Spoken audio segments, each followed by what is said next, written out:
श्री कृष्ण कहते हैं, अपमान का बदला लड़ाई करके नहीं, सामने वाले से अधिक सफल होकर लिया जाता है। बुरा करने का ख्याल आए तो कल पे डालो, अच्छा करने का ख्याल आए तो उसे आज ही कर डालो। परिवर्तन ही संसार का नियम है। एक पल में ही आप राजा से रंग बन सकते हैं या फकीर। पृथ्वी भी स्थिर नहीं है, यह भी घूमती रहती है। दिन खत्म होने के बाद रात आती है, बहुत गर्मी के बाद बारिश होती है। यह बातें पुष्ट करती हैं कि परिवर्तनशीलता संसार का नियम है।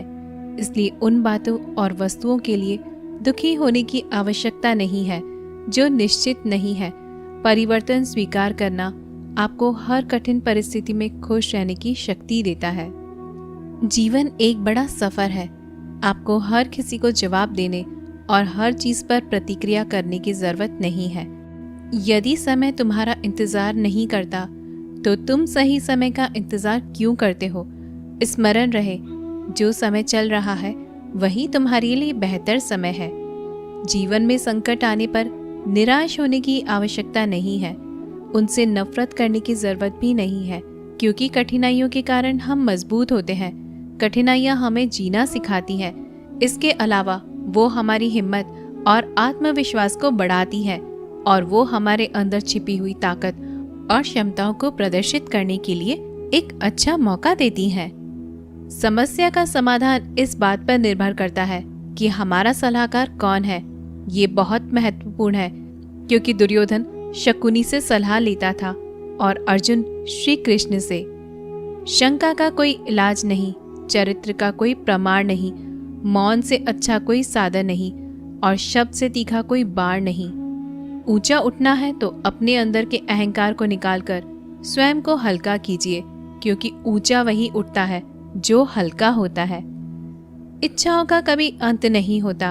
अगर आपकी एक इच्छा पूरी होती है तो दूसरी इच्छा तुरंत जन्म ले लेती है। कोई नहीं देगा तेरा साथ यहाँ, तुझे लड़ना भी खुद है और संभलना भी खुद है। अहंकार और संस्कार में फर्क है। अहंकार दूसरों को झुकाकर खुश होता है, संस्कार स्वयं झुककर खुश होता है। बीता हुआ कल जीवन को समझाने का एक अच्छा मौका है और आने वाला कल जीवन को जीने का एक दूसरा मौका है। हर किसी की मित्रता के पीछे कोई ना कोई स्वार्थ छिपा होता है। यह एक बहुत बड़ा सत्य है और यह सत्य हकीकत भी है। वक्त से पहले मिली चीजें अपना मूल्य खो देती हैं और वक्त के बाद मिली चीजें अपना महत्व। इस दुनिया में जहां लोग थोड़ी सी मुश्किलों से हार मान लेते हैं, वहां अगर आप थोड़ा सा हिम्मत करेंगे तो जीत आपकी ही होगी। मुझे तेरी हाथों की लकीरों पर नहीं, बल्कि हाथ की लकीरों को बनाने वाले पर भरोसा है। हमारे जीवन में जो कुछ भी होता है उसका कारण हम खुद हैं। हम ही अपनी परिस्थितियों के लिए खुद जिम्मेदार होते हैं। ये बात मानना थोड़ा मुश्किल है, पर यही सत्य है। अगर आप मौके की तलाश में हो तो आप गलत हो, क्योंकि मौका मिलता नहीं, बनाना पड़ता है। आवाज ऊंची हो तो लोग सुनते हैं, लेकिन बात ऊंची हो तो सब लोग सुनते हैं। जो हुआ अच्छे के लिए हुआ, जो हो रहा है वो भी अच्छे के लिए ही हो रहा है, जो होगा वो भी अच्छे के लिए ही होगा। आप जिस भी वजह से निराश हैं उसे भूल जाएं। वर्तमान में अगर कुछ आपको बहुत दुख दे रहा है, उसके पीछे निश्चित ही बहुत अच्छा कारण छुपा हुआ है। इसलिए न भविष्य और न ही पिछले बीते हुए समय के बारे में सोचिए। आपके पास वर्तमान है, उसे आनंद के साथ जिए। अगर सफलता देर से मिले तो उदास मत होना, क्योंकि छोटे घर जल्दी बनते हैं और महल बनने के लिए समय लगता है। लोगों को बदलता देखकर आप अपना दिल छोटा मत करो। जो बदल जाए उन्हें अपनी जिंदगी से दूर कर दीजिए। जिन लोगों ने तुम्हें अपना बनाकर छोड़ दिया, उन लोगों को धन्यवाद दो, क्योंकि वही लोग सिखाते हैं कि हर अपना अपना नहीं होता। पतझड़ हुए बिना पेड़ों पर नए पत्ते नहीं आते। कठिनाई और संघर्ष सहे बिना अच्छे दिन नहीं आते। मैदान में हारा हुआ इंसान फिर से जीत सकता है, लेकिन मन से हारा हुआ इंसान कभी नहीं जीत सकता। एक समय की बात है, एक बहुत ही महान संत अपने शिष्यों के साथ बैठे हुए थे और उन्हें उपदेश दे रहे थे। तभी उन्होंने अपने शिष्यों से कहा, क्रोध इंसान का सबसे बड़ा दुश्मन है। क्रोध करने वाला व्यक्ति खुद को हानि पहुंचाता है, लेकिन दूसरों को भी हानि पहुंचाता है। वह प्रतिशोध की आग में जलता है और अपने जीवन को बर्बाद करता है। उनके उपदेश खत्म हो जाने के बाद उनके शिष्यों में से एक शिष्य खड़ा होता है और उसे बोलता है, तू एक ढोंगी है, तेरी बातें मनुष्य के रहन सहन से विपरीत हैं। तू जो भी कहता है उसे अपने जीवन में अनुसरण नहीं करता और दूसरों को यह सब करने के लिए कहता है। जब उनका शिष्य उनको उल्टी सीधी बातें कह रहा था, तब उस महान संत ने कोई प्रतिक्रिया नहीं दी और वो शांत बैठे थे।